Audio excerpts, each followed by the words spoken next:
Music by Vishal बाबू। DJ Sumit Satish रईमा।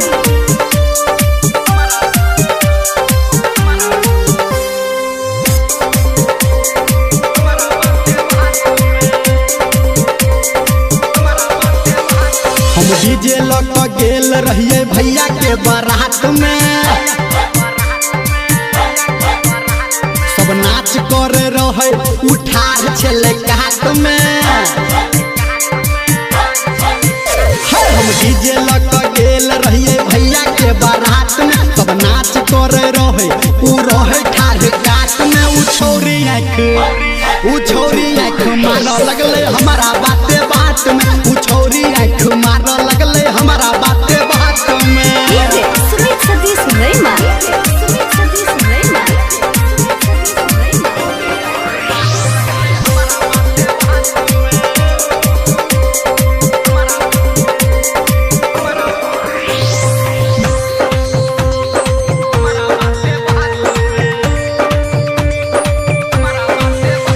मन के हमर पागल भर रात रहे जागल, हमरो अखिया से निंदिया अब लगले रे है भागल।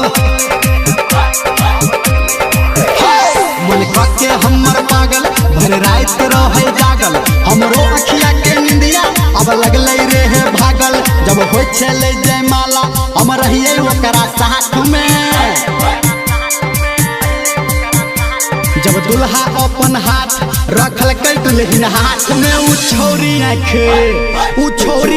मारने लगले हमारा बाते बात में। उ छोरी आँख मारने लगले हमारा बाते बात में। म्यूजिक बाय विशाल बाबू। माँ Gayatri recording studio. DJ Sumit Satish रईमा।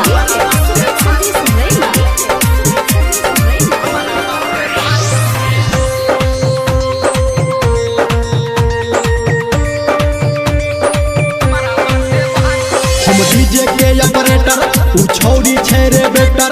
उ कन्या बनते हमरे लिखाई गेले लेटर। हम डीजे के ऑपरेटर, उ छोरी छे रे बेटर। उ कन्या बनते हमरे लिखाई गेले लेटर। रहे धर्मेंद्र सब छौड़ा सबके लाट में।